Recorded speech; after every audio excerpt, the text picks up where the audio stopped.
tayo po ay magbigay galang sa salita ng Diyos sa aklat ng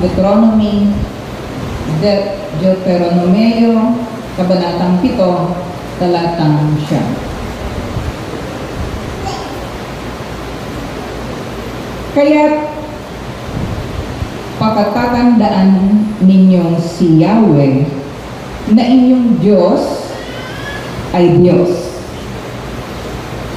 Siya ay Diyos na hindi marunong sumira sa pangako. Tapat siya sa lahat ng umiibig sa Kanya at sumusunod sa Kanyang mga tuntunin. Ipinadarama niya ang Kanyang pagmamahal hanggang sa 1,000 salinlahi. Purihin ang salita ng Diyos. Let us welcome the Minister of the Gospel, Pastor Venus Gang.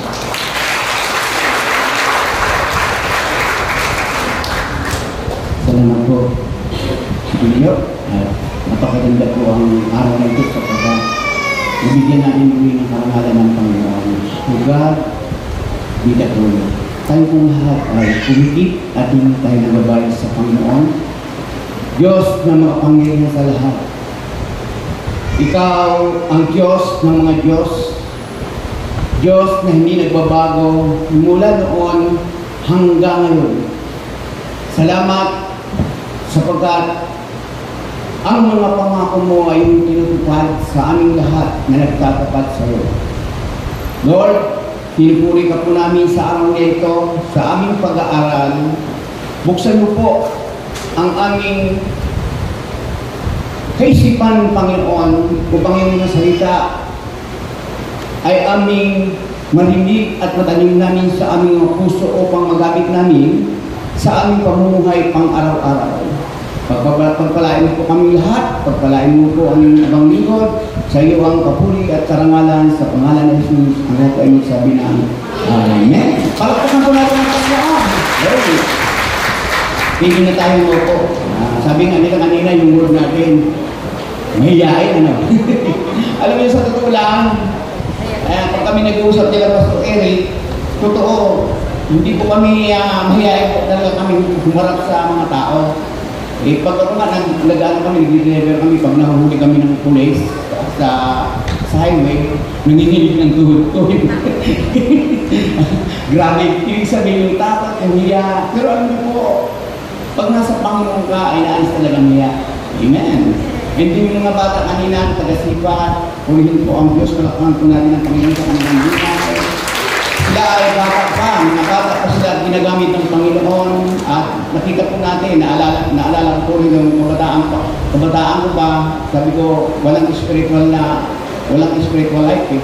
Talagang ibang klase, pero ngayon nakikita po natin, kaya to God be the glory. At salamat po, ako nagpapasalamat din, kasi nasabi rin ni Pastor kanina, ni Pastor Eric, na malapit na po kami, may mga edad na po kami. Marami na po kami mag-resign, pero hindi po kami mag-resign sa Panginoon. Salamat sapagkat may nag-provide po ang Lord ng mga manggagawa rito, katulad po nila Kuya Imo, Kuya Imo, ginagamit nilang Lord yan, sila Kuya Danny, Kuya Danny, marami pang iba, sila Kuya Wendell, marami pong mga minister na pinatang Lord, tinataas, kaya purihin po ang Panginoon. At ang Glorious Covenant Crusade, sigurado ako, I'm sure na ito'y tatahak hanggang sa pagdating ng Panginoon. Hindi masasira ang pangako ng Diyos. Okay, tayo po lahat ay mag-aaral ng kanyang salita. Doon po sa natin, sa verse 10, unang mga hari, chapter 8, verse 56. Sabi rito, purihin si Yahweh, tinupad niya lahat ang kanyang mga pangako at binigyan ng kapayapaan ang bayan niyang Israel sa lahat ng mga pangako kay Mose, walang isamang nasira. Amen. Kung titingnan po natin ang bansang Israel, kung pag-aaralan natin ang kanilang kwento, nakita po natin ang pagbabay sa kanila. Yung mga pangako ng Diyos talaga ay hindi sinira sa kanila. Hanggang sa kapanahunan natin, nandun ang pangako ng Diyos. Pag sinabing pangako, the word promises, Ito po ay nagbibigay ng pag-asa, ng kasiguraduhan sa bawat pinangakuan. Amen. Kasi ito kung pinangako, hindi mo ba natatanggap? Tama. Pag ikaw ay pinangakuan, yung pinangako sa iyo ay hindi mo pa natatanggap. Kundi darating ang araw, yung pangako mismo ay matatanggap mo sa tamang panahon. Kasi itong kwento na ito, nung panahon ni Moses, hindi po naitayo ang temple ng Diyos.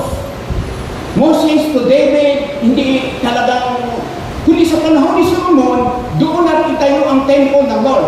Yung pangako ng Diyos ay tinupad, hindi sinira ng Panginoon. Kaya nga, ang salitang pangako ay isang salita na nagbibigay kasiguraduhan sa bawat pinangakuan. Sino po rito yung mga pinangakuan?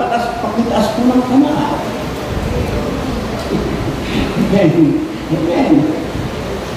Alam niyo po, pag binasa po yung Bible, halos lahat ng salita ng Diyos ay puro pangako.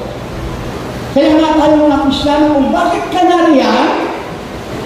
Bakit tayo naglilingkod sa Panginoon?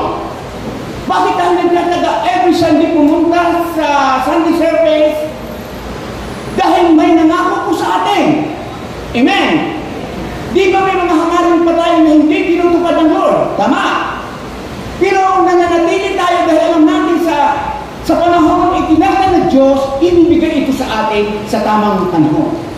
Kaya nga sabi rito, ang topic po natin ay promises that never fail. Pangakong di kumukupas. Pag sinabing di kumukupas, pag sinabing hindi lumalabo, hindi na wala. Amen. Hindi lumalabo. Ibig sabihin hindi kumukupas. Parang yung damit eh. Ibang damit, mga ilang laba pa lang, kumukupas. Lahat ng bagay ay kumukupas, lumilipas. Pero tatandaan po natin ang pangako ng Diyos, sabi ng Bible, never fail.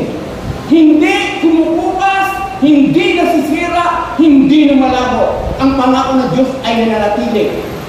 Kaya kailangan namin sa mga Kristyano ay maghintay. Kaya nga, hindi lumalabo, hindi nawawala. Ang sabi po ng ating Bible reading kanina, kaya pagkatandaan ninyong si Yahweh na yung Diyos ay Diyos. Pinatunayan ng Bible ha?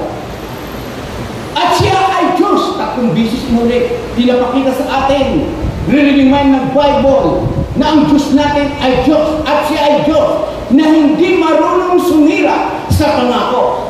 Ano sabi nito? Tapat siya sa lahat ng umiibig sa Kanya at sumusunod sa Kanyang mga tuntunin. Ipinadarama niya ang Kanyang pagmamahal hanggang sa 1,000 kalinglang. Grabe ang pangako niya. Generation war. Thousand of promises. Hindi sisirain ng Diyos. Amen. Parang hindi kayo ginagawa. Amen. Grabe ang pangako ng Diyos sa atin. At sabi ng Bible, walang sinira ang Diyos na pangako. Kaya po rin po ang Panginoon, ang mga pangako ng Diyos ay hindi napapako. Kung mapako man ito, may dahilan para sa atin yan. Kaya nga ang mga pangako ng Diyos ay hindi kumukupas. Sabi nga rito na kahit gaano pagkatagal, hindi kumukupas kung lalabo ang mga pangako ng Diyos. Kaya tayo mga lingkod ng Diyos, tayo mga anak ng Diyos, ang pananaw natin ay ang pananaw natin yung magandang pananaw. Mayroon tayong positibong pananaw. Kaya ang kaisipan natin ay positive, hindi positibo ang ating pag-isip. Kaya na po rin po ang Panginoon. Ito yung dahilan kung bakit tayo ay nananatili sa Panginoon. Ang mundo ay wala na makakapag-asa kung titingnan po natin. The Bible says, ang mundo ay sisirain.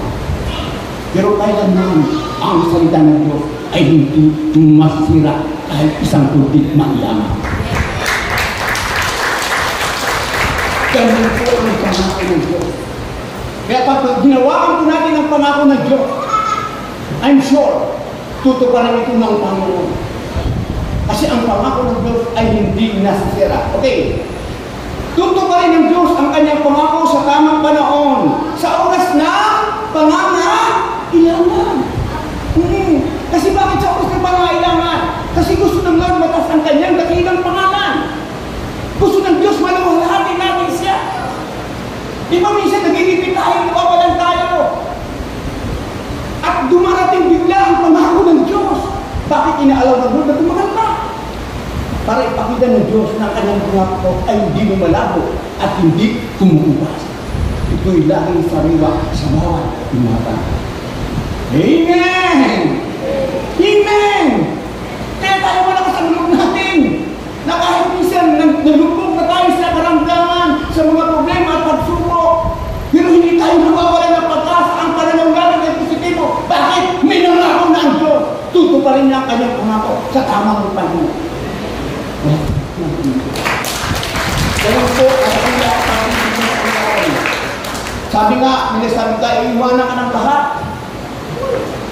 Mga nagmamahal sa'yo, iiwanan ka. Lahat. Na dati mong mga kaibigan, dati mong mga kasama, minsan pinapahintulutan ng Diyos na mawala ang mga iyan para ipakita ng Diyos na kailanman hindi kanya iiwan.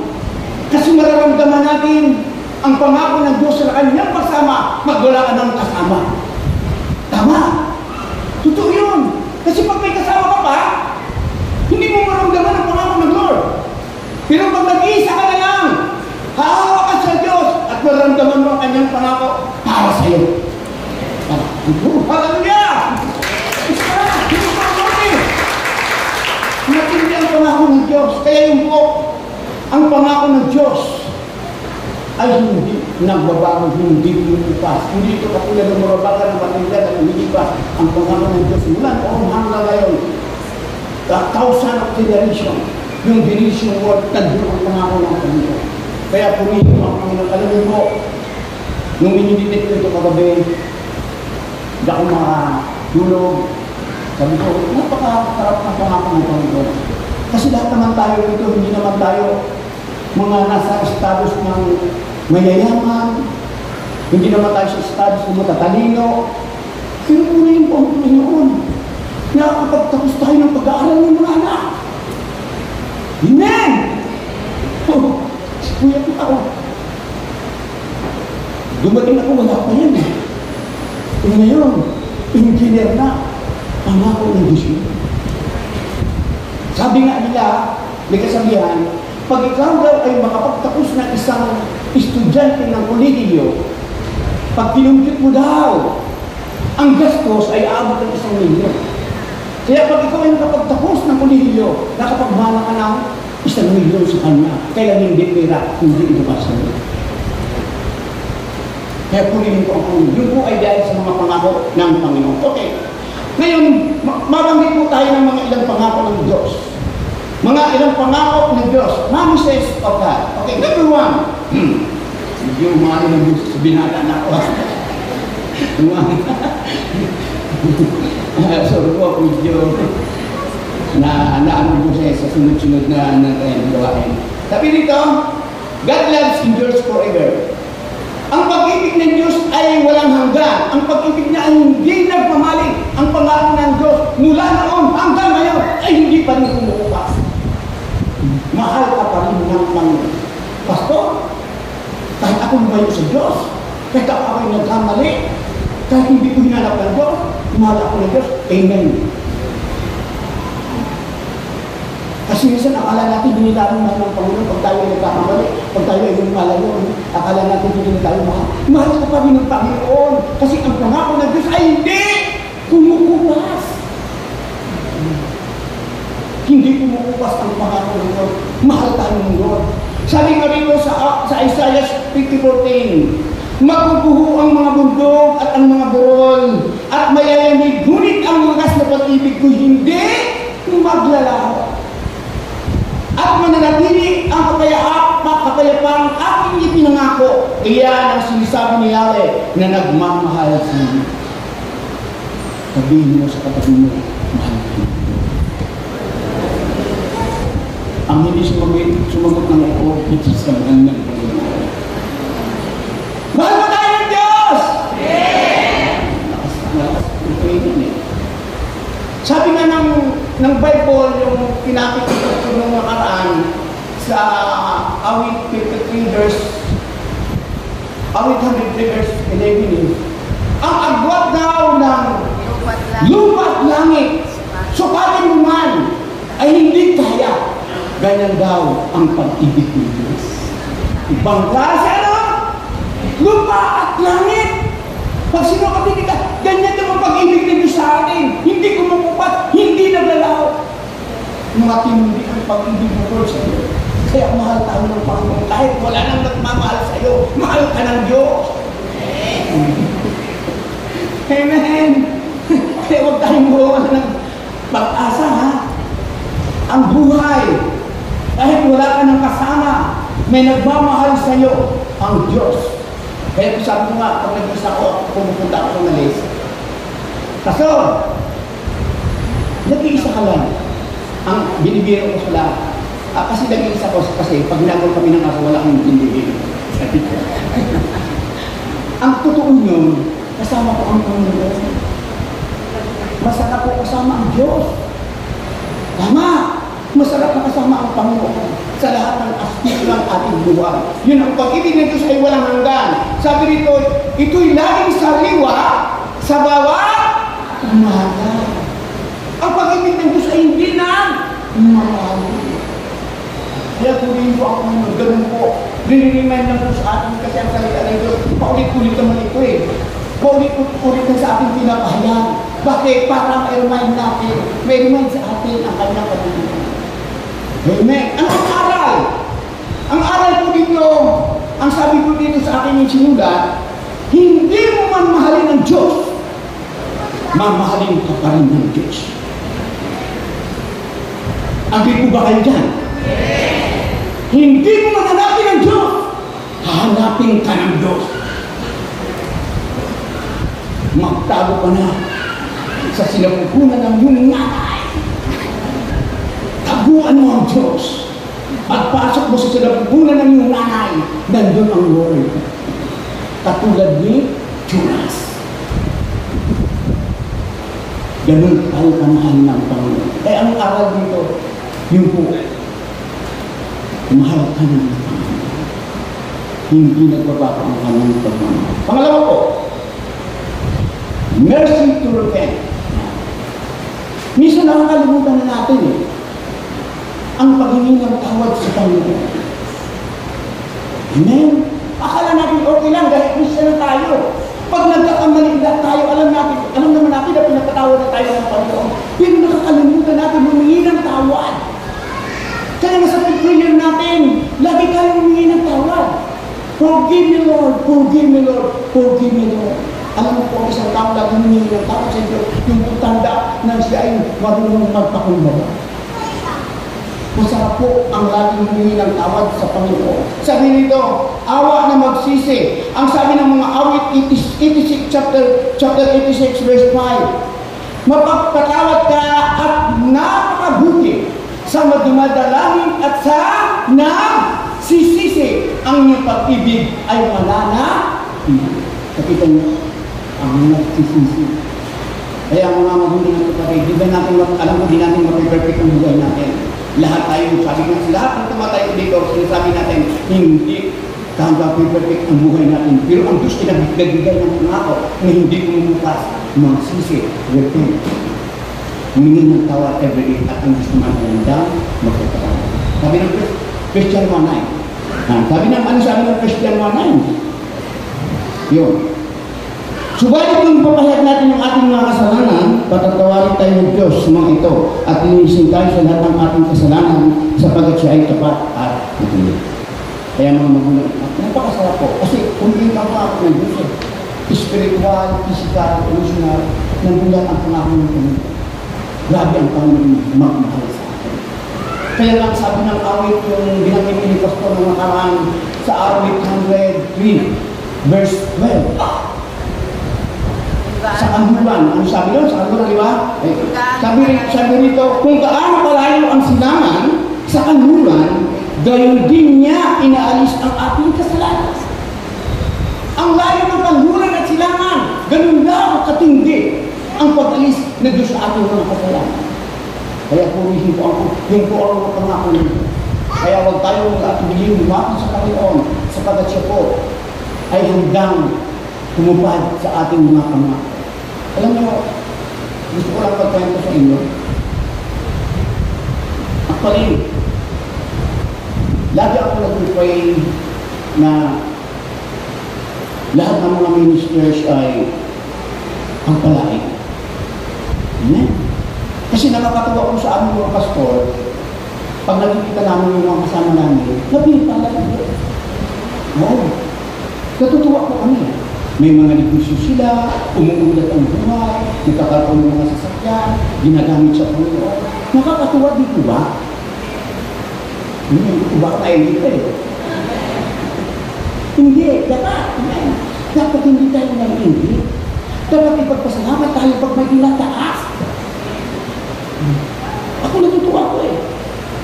Pag may mga taong naging ano ako, kumbaga sa ano yun, naging pagalit mo, naging kaaway mo. Nakakatuwa lang, nakikita mo nagbabalik sa Panginoon. Amen! Di ba minsan pag may kaaway ka, may mga tao na kumana sila underestimate. Di ba ano po yan nang hindi pa kayo? Lord, sana mas kasama lang. Sana Lord, mga ka nalakad na. Pero tayo mga kasama hindi po. Sabi ng Bible, ibig mo ang mga kaaway.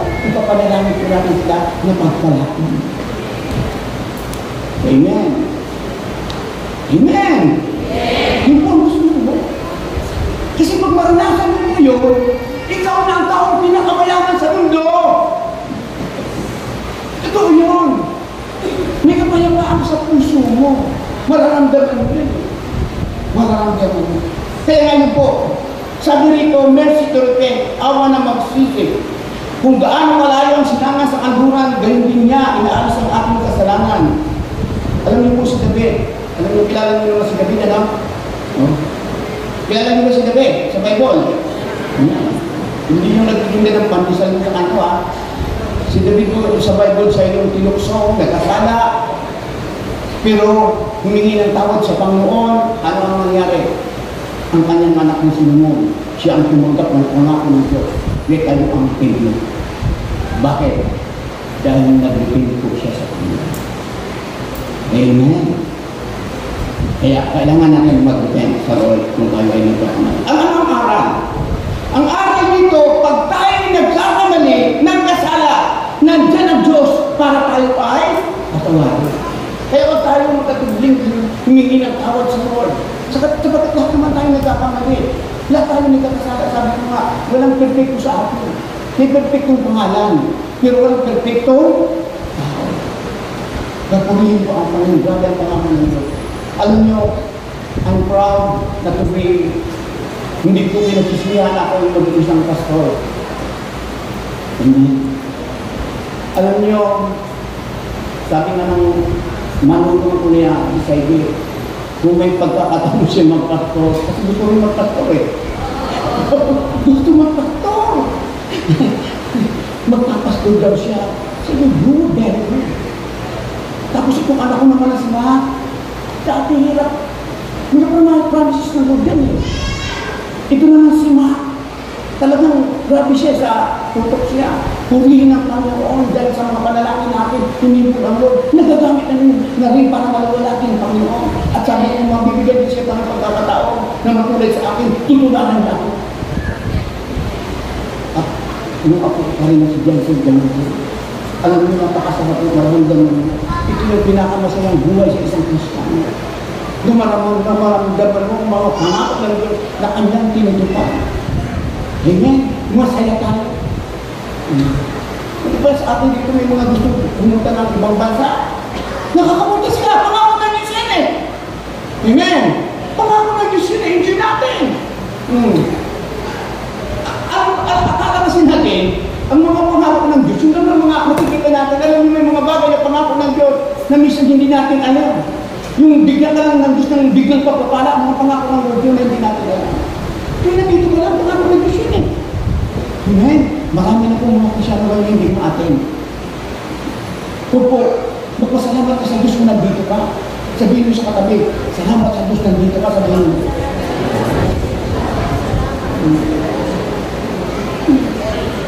Totoo yun, pangako ng Lord mo. Hindi sisirain ng Diyos ang kanyang pangako. Sabi nito, sa ating nabasa,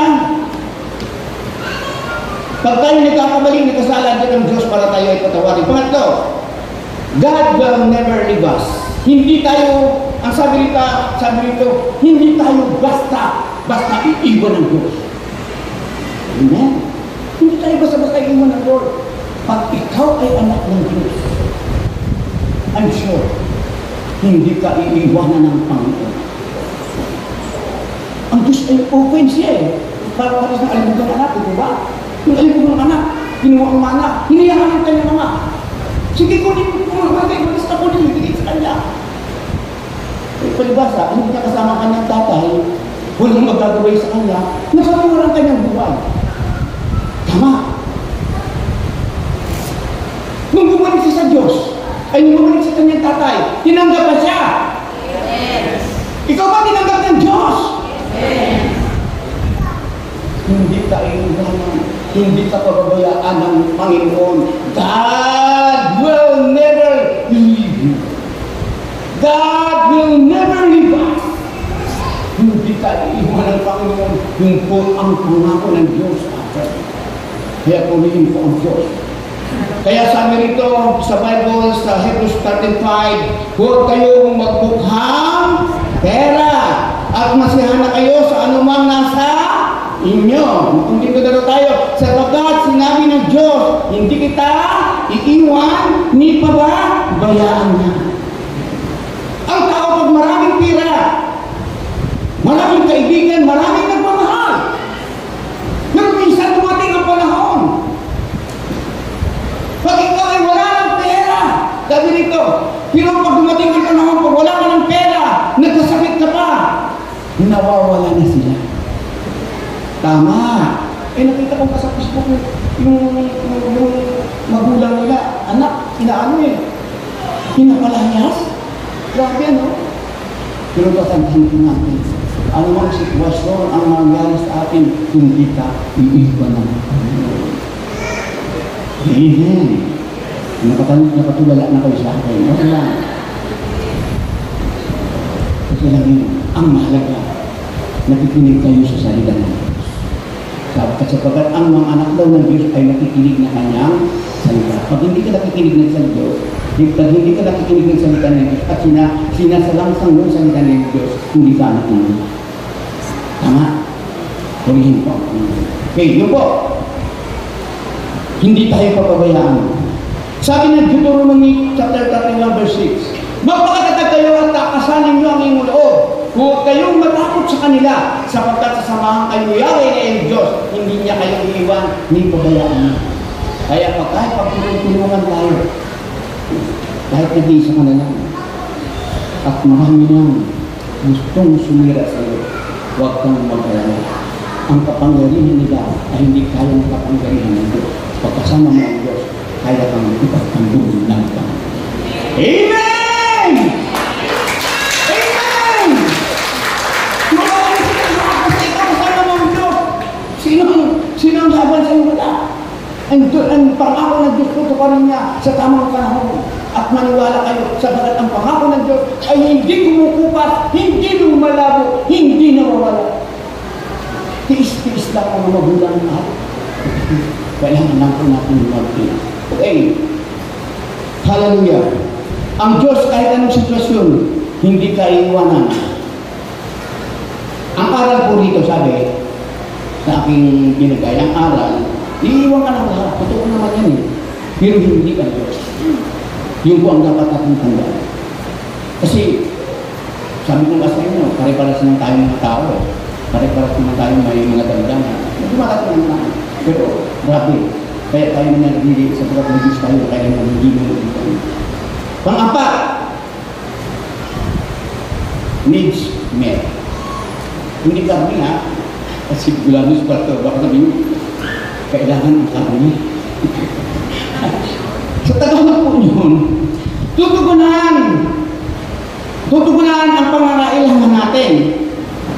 Ano man ang kailangan mo ngayon, ang Diyos ay tutugon. Amen!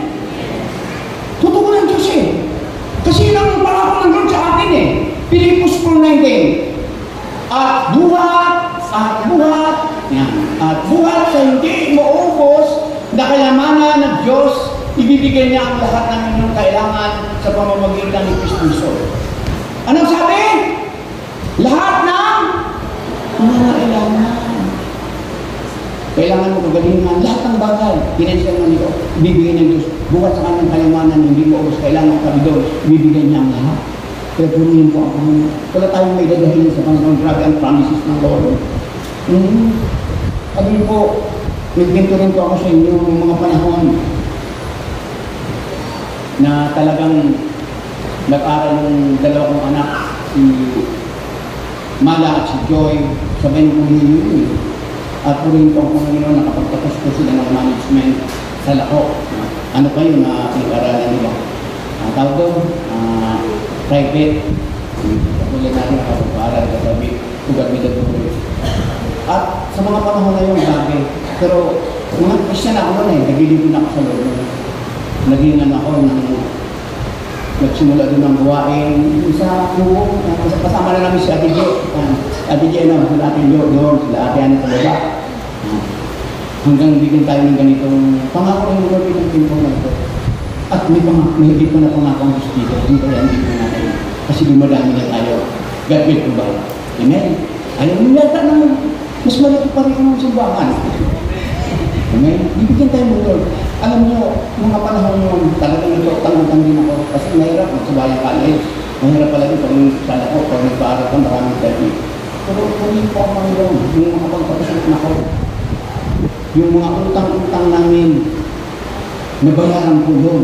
At ang napakaganda, yung pinag-utangan namin, hindi kami pinatuko. Ibig sabihin kaibigan ko kasi mga ninong ni Makmaklat sa kasal.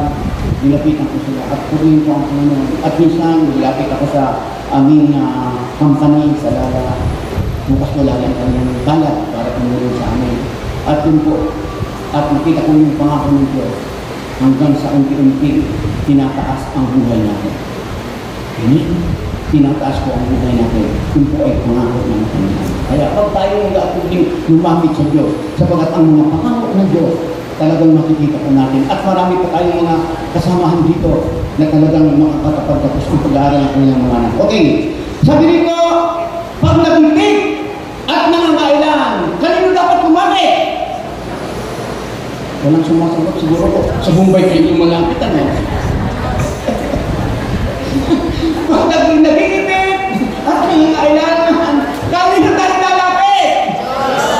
Sa Diyos! Hindi sa Bombay, hindi sa 5-6. Lalo tayong malulubog.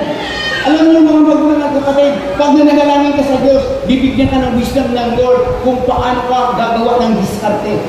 Ang Diyos po ang magbibigay sa iyo, ang Diyos ang mag-guide sa akin. Ito po yun. God will provide. Pangako ng Lord yun eh. At hindi nasasira ang kanyang pangako. Itutuparin ito dahil mga anak tayo ng Diyos. Anak ba tayo ng Diyos?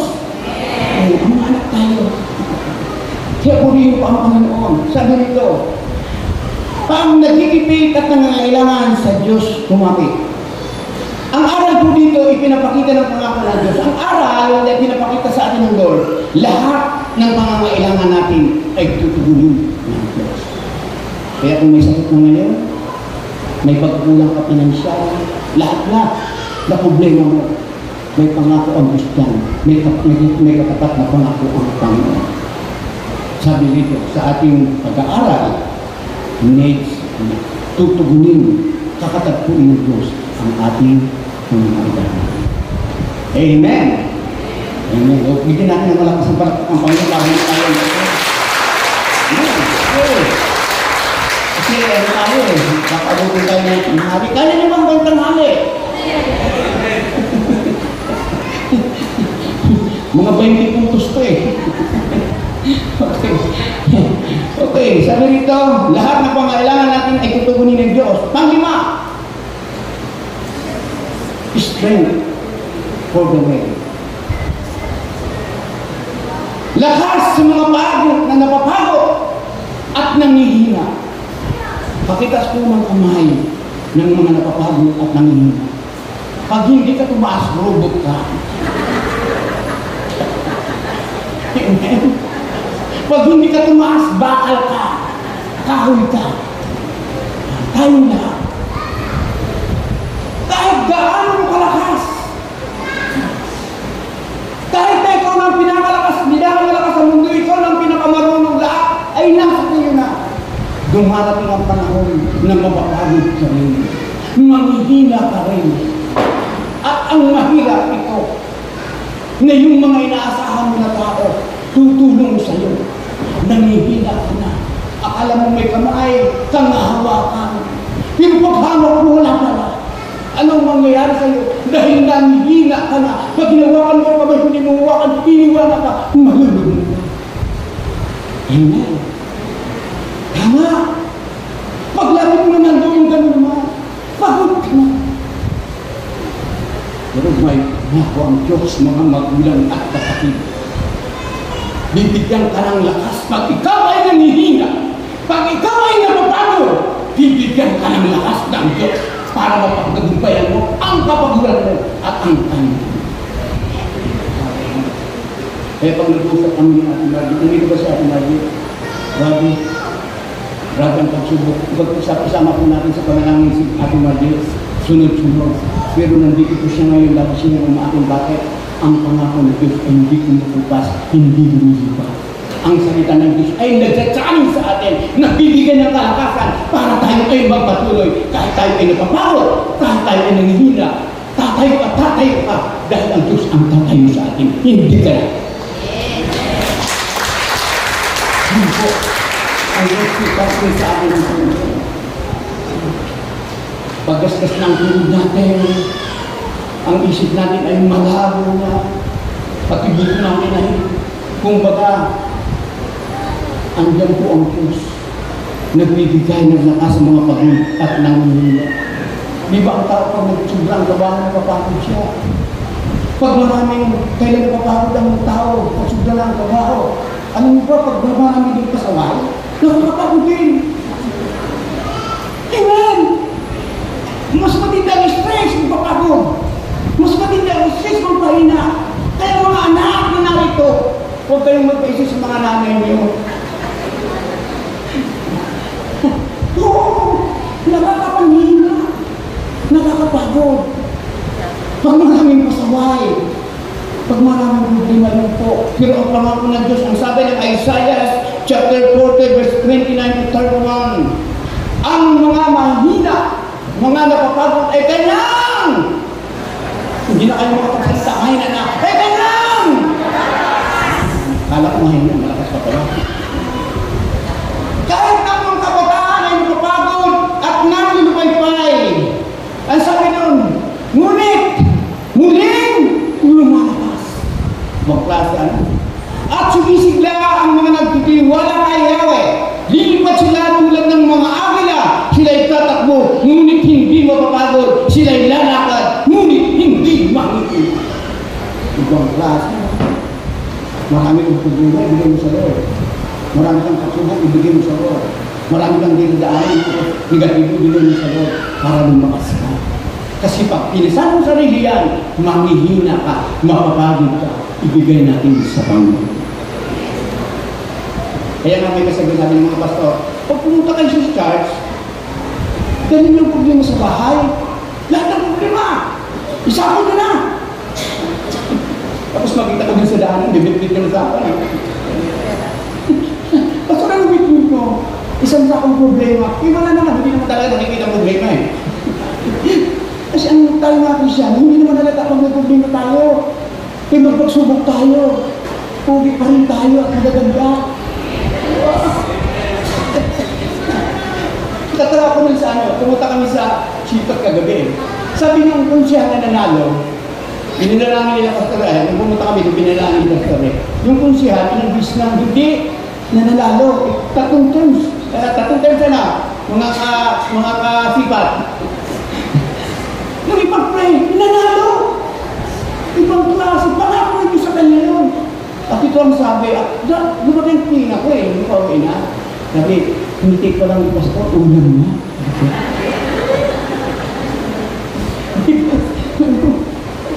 Bukas, hindi ko lang ito. Check ko, talaga magpapala sa inyo. Alam niyo mga magulang na kapatid, alam gusto kong sabihin. Ang Diyos po ay, sabi rito, bibigyan tayo ng lakas.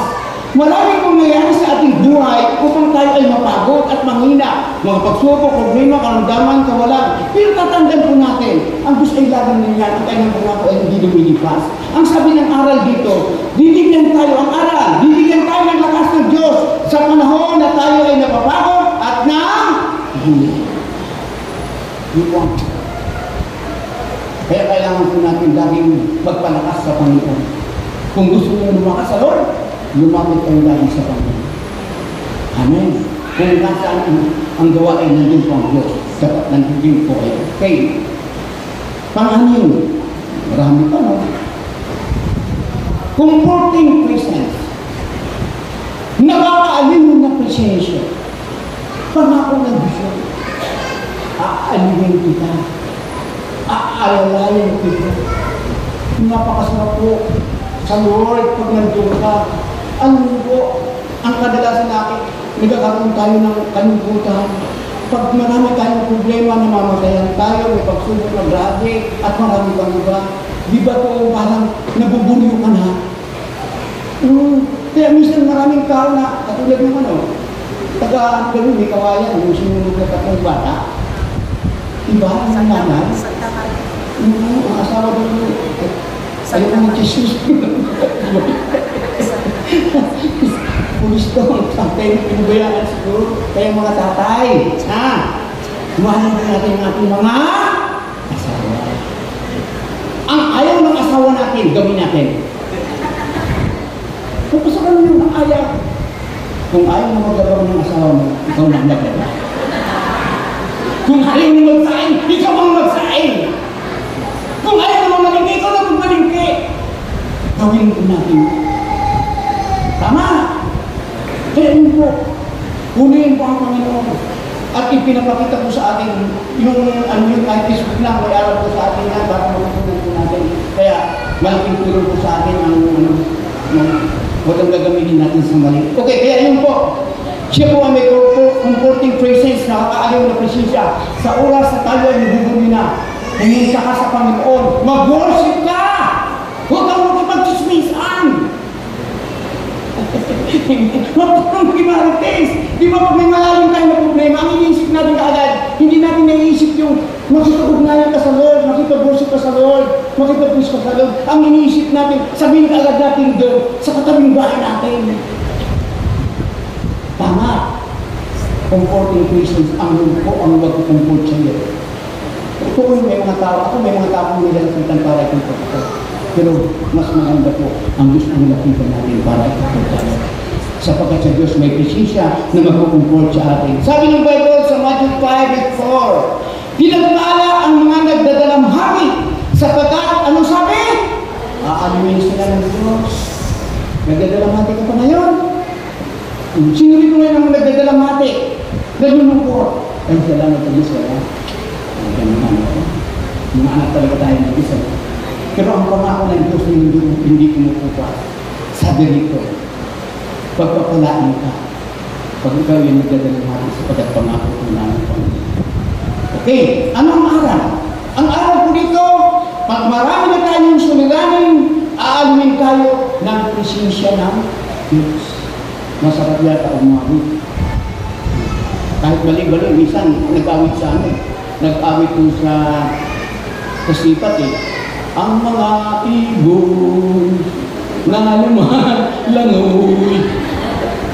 Baliktad. Siguro lalim sila. Hindi nila napapansin yung lyrics. Ang mga isda na lumilipad. Hindi mo pa nga sa Diyos ay napaisip nakakawala na kami Kahit marami kang dinadaanan, grabe ang presence of the Lord. Yung po ay pangako sa atin ng Lord. Number 7. Malapit na. Sabi ng number 7, God faithfulness. Katapatan ng Diyos. May nag-pray ako sa Lord. Kasi lahat naman tayo talaga hindi tapat Amen. Subukan ko kayo ngayon. Magtas kayo ng kamara. Sino rito yung nananatiling tapat sa Panginoon? Meron. Nagtatapat tayo sa Panginoon. Pero kadalasan, hindi tayo tapat. Sumasabay tayo.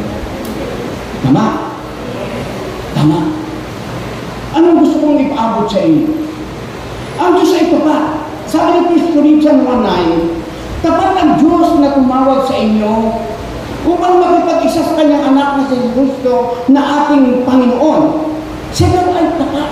At ang sabi ng Timothy, okay, 2 Timothy chapter 2 verse 13, kung tayo man ay hindi tapat, sabi sa 2 Timothy 2:13, kung tayo man ay hindi tapat, siya ay mananatiling tapat pa rin sapagkat hindi niya maaaring tekwit ang kanyang sarili.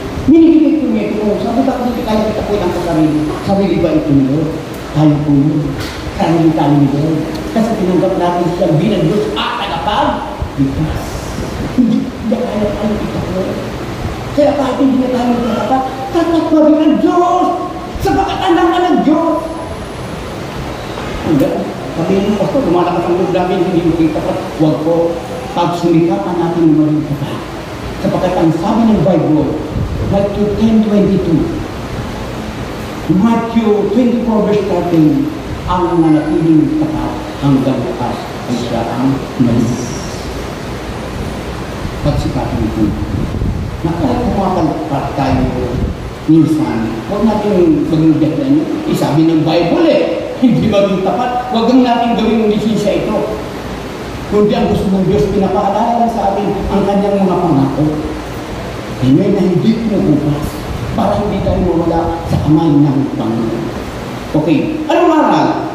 Dahil ang Diyos ay tapat sa atin, sikapin din na maging tapat sa Panginoon. Pagsumikapan ko natin. Kaya ba natin magsumikapan? Kaya ba natin magsumikapan? Malakas na. Isang tanong ka. Talagang kukumbising ko kayo Kaya ba natin magsumikapan? Huwag na kumbising sa kasawa. Mas talaan ko. Alam niyo, ang gusto naman talagang mabigay sa atin ng Israel para pagsumikapan natin ang mga pangako ng Diyos na pakanta natin. Pagkita pa tayo sa kanya. Okay. And then, another important promises. Hindi ko na ito yung sabi papaliwanag. Kasi ito yung mga natapit natin kanina, nakamta na natin yun Na-experience na natin. Ito yung salvation, yung kaligtasan ng lahat.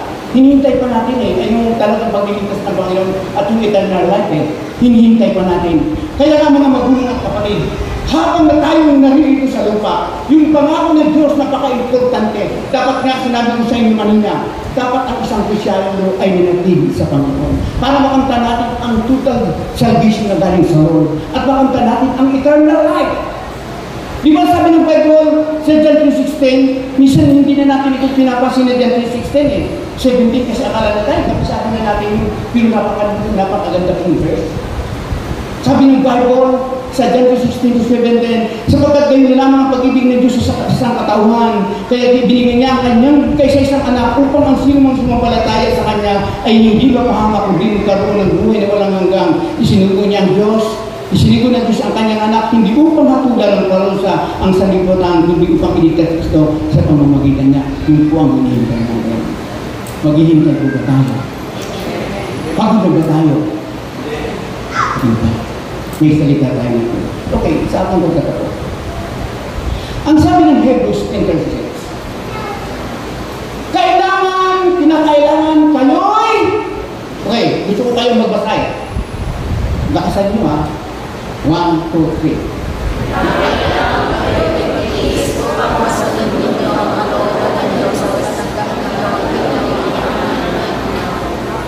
Anong sabi? Anong aral? Kailangan natin kaya tayo nagtitiis tayo Hindi yan. Alam niyo yung araw-araw na pagsimba natin, pagtitiis po yan. Pagpunta natin sa mga kayo, pagtitiis po yan, sakripisyo po yan.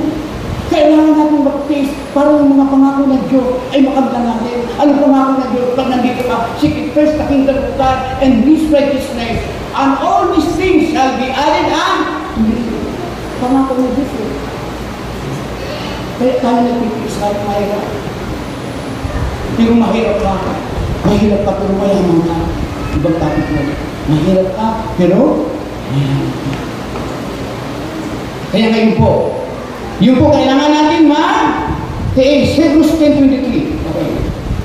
Hebrews 10:23. Ang sabi nito, magpakatatag tayo sa ating pag-asa. Habang may buhay may pag-asa. Habang may buhay may pag-asa. At huwag nang mag-alinlangan pa, sapagkat tapat ang nangako sa ating. Tapat daw siya. Kaya huwag tayo mag-alinlangan, mga magulang at kapatid. Kung ang pananaw natin sa busan liputan ito ay wala nang kapapag-asa, pananaw natin sa lahat, wala nang kapapag-asa, lahat ay tumaas, wala nang bumababa. Ngayon, lahat, wala na kung titingnan natin. Pero sabi ng Diyos, huwag tayo mag-alinlangan. May nakausap nga ako.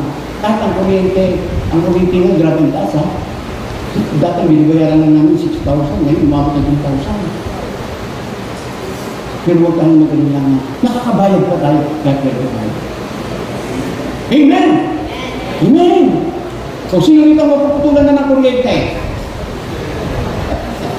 Ay, natalaga ko hindi wala. Mapuputulan na.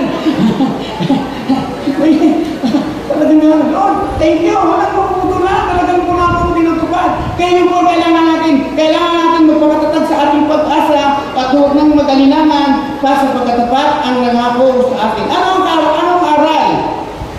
Una, sabi doon, kailangan natin may sakripisyo.